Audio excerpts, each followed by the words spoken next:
I think that's probably the essence, and it's why it's so hard to give a master class, because the composer's standing here saying, what the hell is he talking about?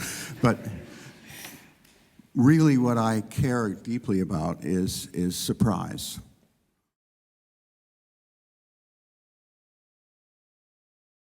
There were some really good moments where there was a big change, bang, bang, bang, something like that, and that really kind of was like cold water in my face, and I like that.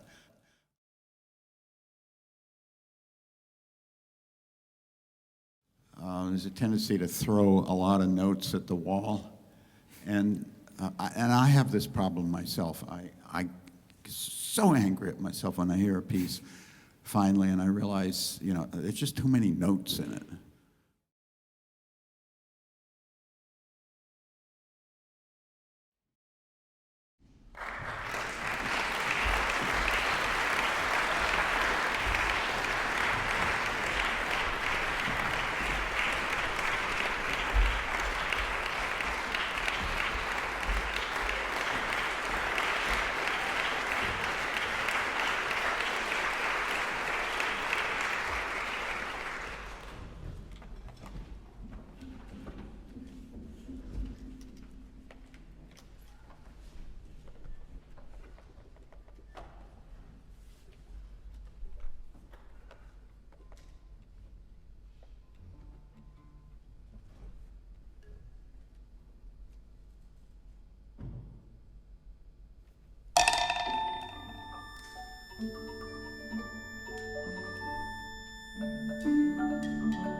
Hello. Hi. Thank you. Composer. We always knew because the vocal students were all so well dressed. The voice students and the composers. Anyway, this is a very engaging, even entertaining piece. I can't say that I don't identify with the harmonic changes. They sound very familiar.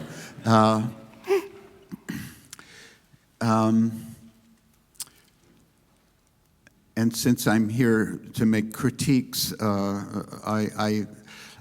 say probably what struck me most as a problem with the piece is that quite a bit of it seemed to be basically articulating chords. You know, you'd move from one chord to another, and it'll be doodle doodle doodle doodle, and then dugga dugga dugga dugga on another key, and it always seemed to come on the beat.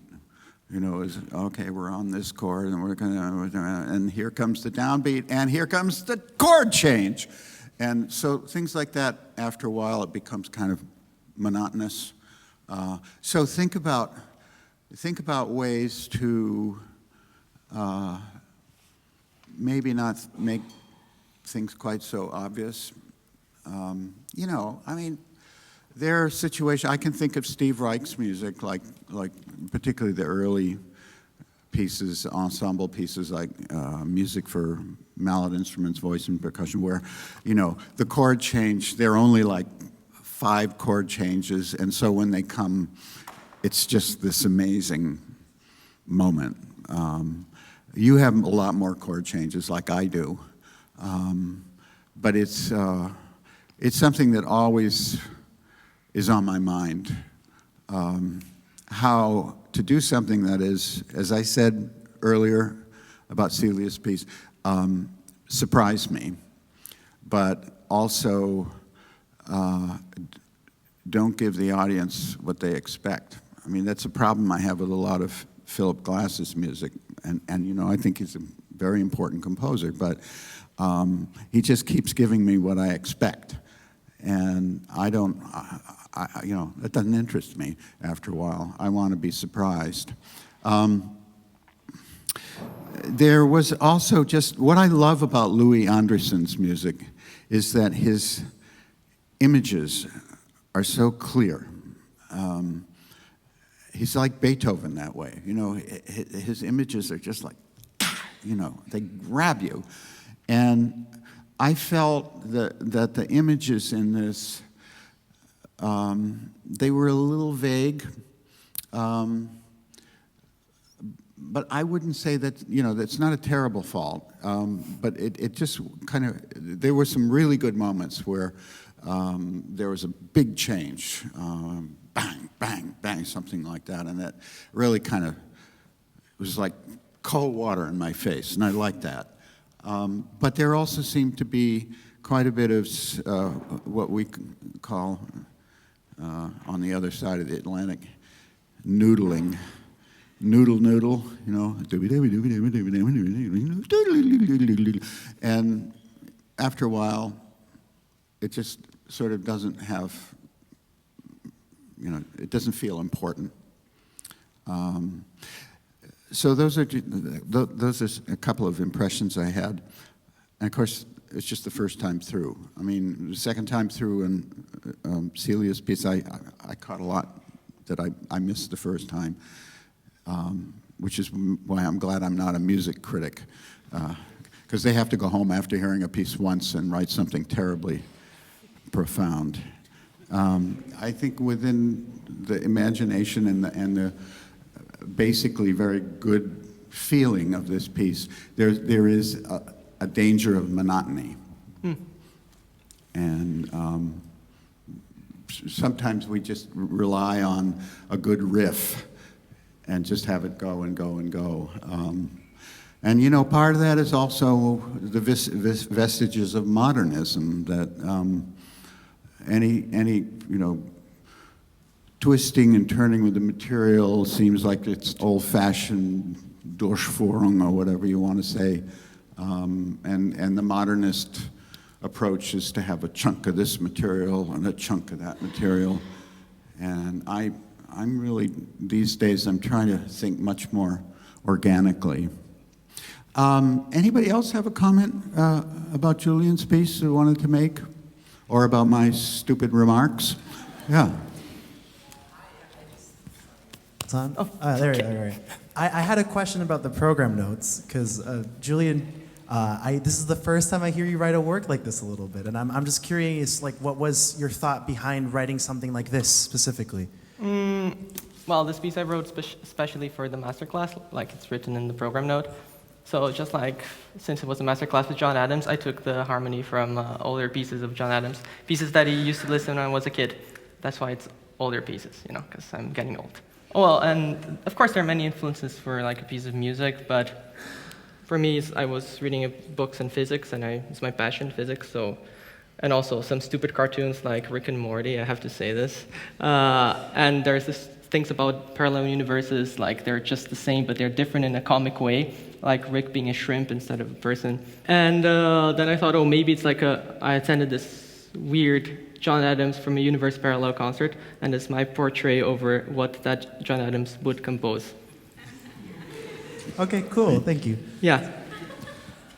You know, I just want to say, we'll get to, I just wanted to say that, you know, people go to medical school or they study advanced physics, and you know, how extremely advanced an art form this is. I mean, what's involved to create a piece like this, or like Celia's piece?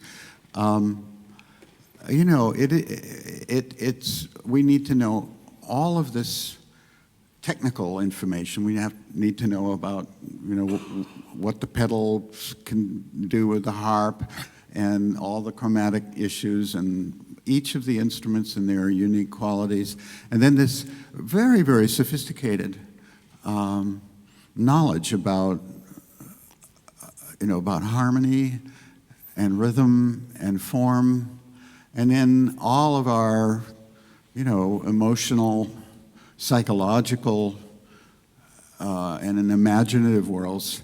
I mean, it is a very, very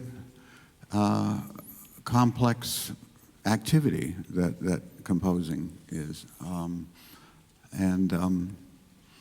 I just, you know, I have to say, you know, I'm supposed to say something critical, but I'm so deeply impressed and actually moved, you know, that you know, young people like you would be attempting to do pieces like this, and actually succeeding.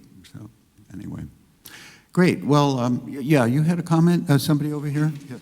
So it's a general comment, and I think it popped up a couple of times. I wonder whether a composer's experience and at what stage they are in their career would affect the way for whom they compose.